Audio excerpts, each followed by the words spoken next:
Hello students, welcome back. Today we're going to continue with the mutation of the hemoglobin gene. We've identified this disorder as sickle cell anemia. There is one primary problem associated with sickle cell anemia. Let's first show what happens in the normal situation. For that, we will need a red blood cell and a blood vessel.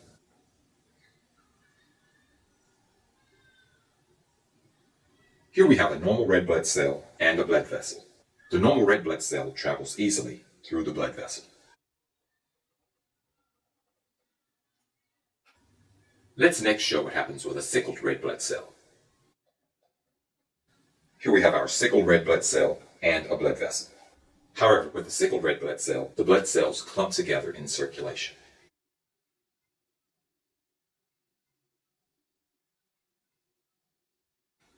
This clump of sickled red blood cells attempts to pass through narrow blood vessels. However, it is unable to and blocks the blood vessels. This is the primary problem with sickle cell anemia. Let's annotate a few items here.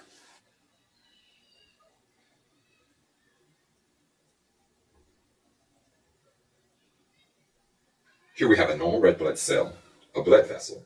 Here we have a sickled red blood cell, the clumping of this sickled red blood cell, and that clumping or sticking together has a particular name that we'll identify later. And here we have the blockage of the blood vessel due to the attempt of this clump to try to pass through the blood vessel. This is the primary issue with sickle cell disease or sickle cell anemia. Let's identify these two primary physical effects or phenotypes of this genetic disorder. There are blockage of circulation and the resulting hypoxemia. And so these are the two primary physical effects or phenotypic effects of sickle cell disease. Blockage of circulation and hypoxemia. Before explaining the other phenotypic effects which occur as a result of this disease, let's discuss the genotype. Each individual has two hemoglobin A genes, one from the mother and one from the father.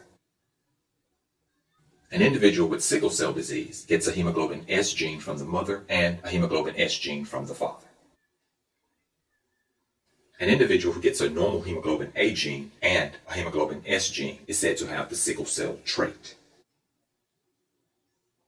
If the two hemoglobin genes are different, such as the case is here with a hemoglobin S and a hemoglobin A, this individual is said to be heterozygous for the hemoglobin S gene. If an individual has both hemoglobin S genes, this individual is said to be homozygous for the hemoglobin S gene. 1.3% of African Americans are homozygous for hemoglobin S and have sickle cell disease. Conversely, about 8.3% of African Americans are heterozygous for the hemoglobin S gene and carry the sickle cell trait. If an individual has both hemoglobin A genes, this is normal. If they have both hemoglobin S genes, they have the sickle cell disease. And if they have one normal gene and one sickle cell gene, they carry the sickle cell trait. Let's explore more phenotypic effects of sickle cell disease. For this, we'll need to represent the affected organs.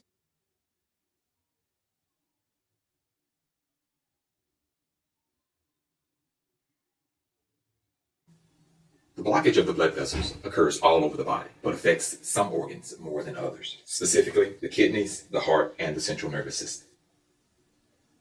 Sickle cell disease causes kidney failure, heart failure, stroke, and paralysis. In the kidneys, we have kidney failure, and in the heart, we have heart failure. In the brain, we can have strokes, and in the spinal cord, we can have paralysis. In the spleen, we can have extreme hemolysis. Of course, hemolysis can also occur in the liver. Let's review the phenotypic effects we have so far. We have blockage of circulation, hypoxemia, kidney failure, heart failure, stroke, paralysis, and extreme hemolysis. In order to combat the hypoxemia, the hemopoietic tissue begins to produce more red blood cells at an alarming rate. Additionally, the spleen, which is normally not a hemopoietic organ, begins to produce red blood cells itself, so much so that it becomes enlarged and fibrous.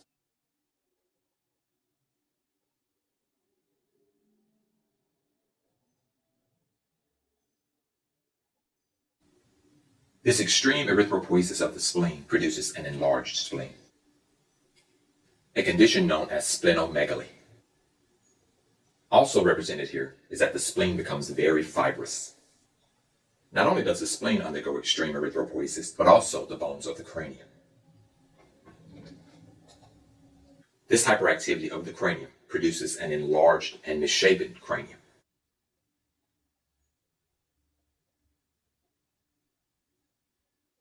Represented here is an enlarged and misshapen cranium. So these are the many phenotypic effects of sickle cell disease. As we can see with sickle cell disease, a change in one gene causes many phenotypic effects.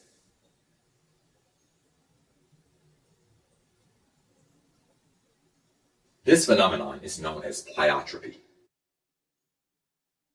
The phenotype is a manifested physical effect, and the genotype is the presence or absence of certain genes.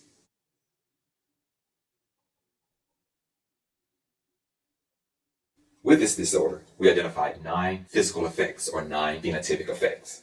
All of these physical effects result from one genotype, and the genotype here is homozygous for the hemoglobin S gene. So for the phenotypic effects, we've identified 9, and for the genotype, we have 2 hemoglobin S genes. And so this concludes our discussion on the effects of sickle cell disease, and it also concludes this lecture. I hope that you've learned a lot.